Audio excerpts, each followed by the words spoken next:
Bonjour et bienvenue sur cette cinquième partie de notre gestionnaire d'inventaire où nous allons faire en sorte que la page produit affiche le produit spécifique quand on clique donc sur le bouton View ici. Donc on avait créé dans la vidéo précédente cette liste de produits. Donc chaque fois qu'on a créé un nouveau produit, eh bien, il s'ajoutait dans la liste ici.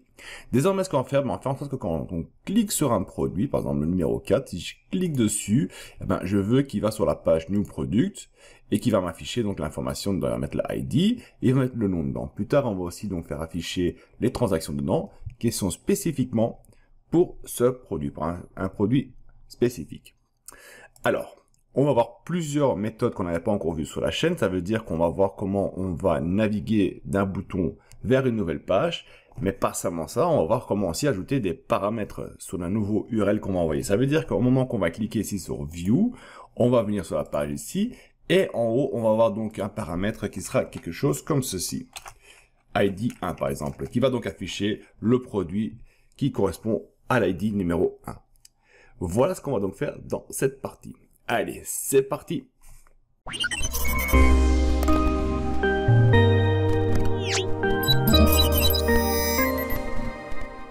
Alors, comment est-ce qu'on va procéder à ceci? On va d'abord ajouter donc une fonction à notre JavaScript pour cette page-ci. La fonction va nous permettre donc de naviguer sur une autre page. Donc pour ça, on va aller sur notre éditeur de code. Alors, je vais mettre en plus grand. Et notre éditeur de code, on va venir dans notre JavaScript de product list. Et ici en dessous, on va ajouter donc une fonction qui va nous permettre donc de naviguer sur une nouvelle page. Alors, pour ça, on va faire donc fonction. On va tout simplement la nommer navigate. Aussi simple que ça. Et on va donc donner un numéro ID. Donc on va transmettre le numéro ID du produit dans les paramètres de notre fonction. Donc on va faire un product ID dedans. Et qu'est-ce qu'on va faire? On va tout simplement dire que window.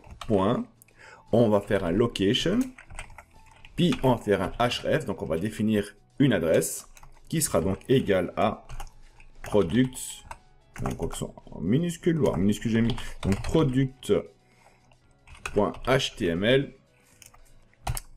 ceci, et puis on va ajouter notre paramètre dedans. Donc id est égal à quoi? Eh bien id sera égal à productid.value. Et voilà, donc notre fonction de navigation, elle est prête.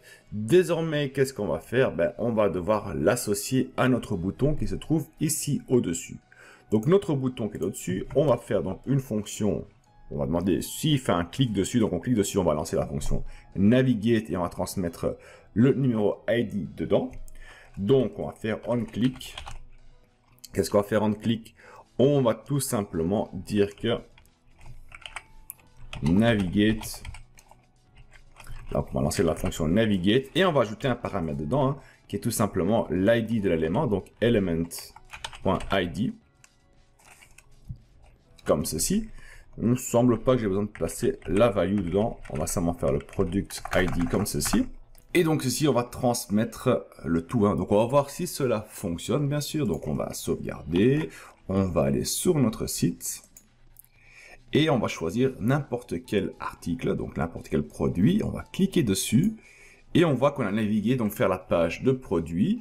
Et là, regardez bien en haut, donc dans notre barre de navigation, dans notre URL, on a donc le paramètre qui s'ajoutait, ID est égal à 6. Donc si on revient dans notre page produit, je vais prendre cette fois-ci le produit 2, on clique dessus, on voit que ceci change en 2.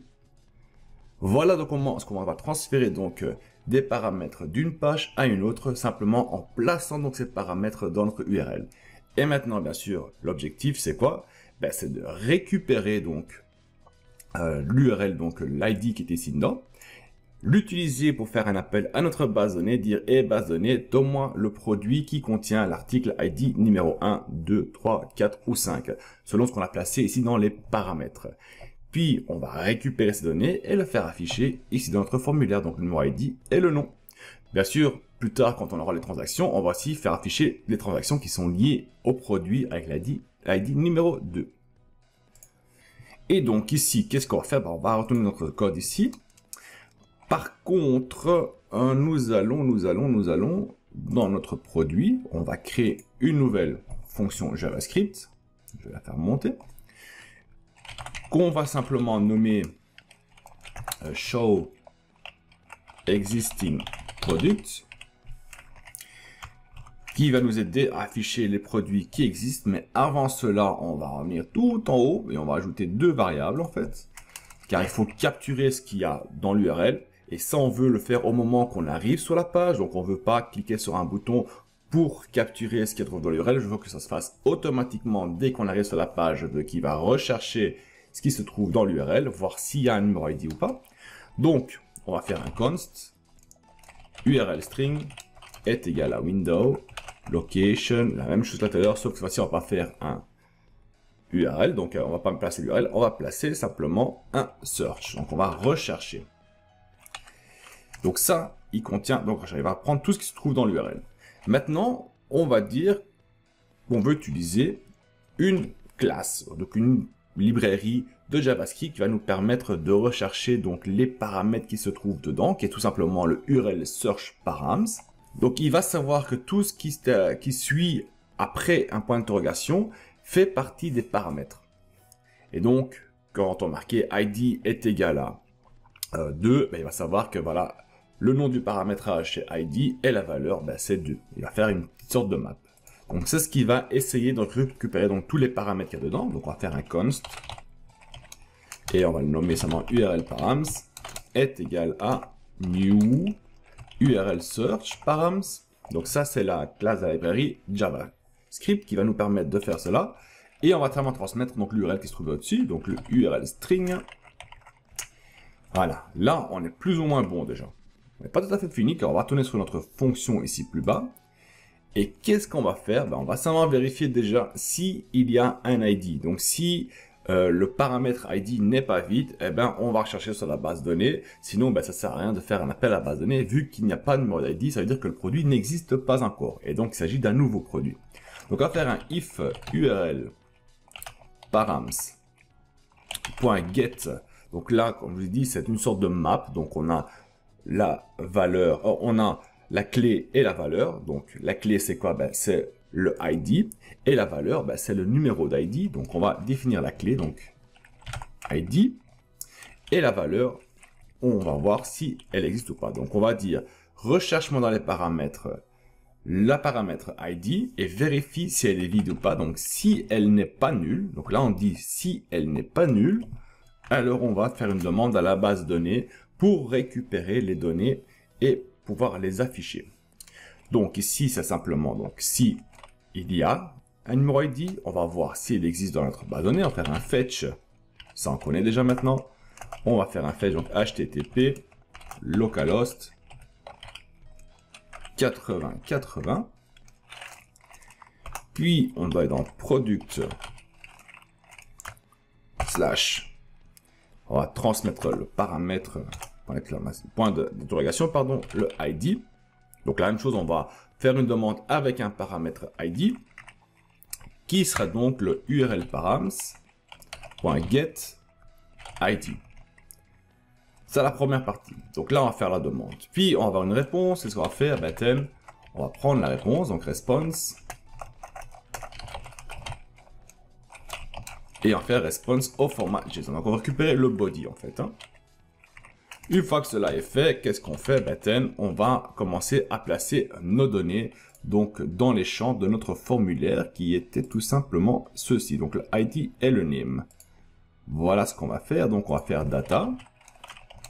Vous pouvez utiliser autre chose. Simplement, j'utilise data. Je sais que c'est les données qui reviennent. On va donc dire que document query selector, on va faire. Et on va dire ce avec un ID de product ID.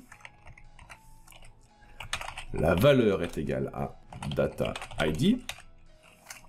On va faire la même chose pour le product name qui a un data name. Voilà.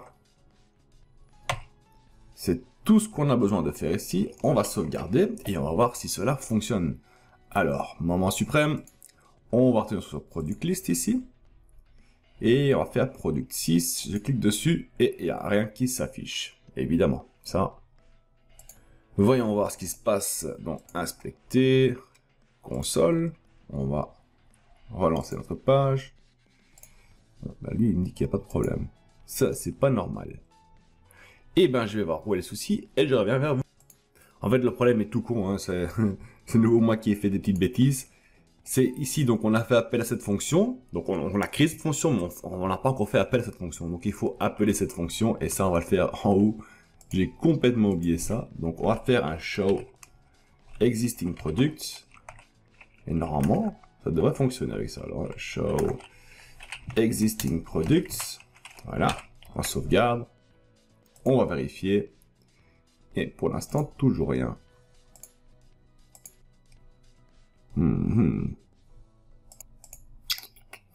Alors, on va retourner ici. Je suis... Ah bah oui, voilà, ici. Oui, c'est URL, params, get, et non pas getT. On va voir cette fois-ci. Toujours pas. Là, ça commence vraiment à m'inquiéter. Et donc, c'est quoi le souci?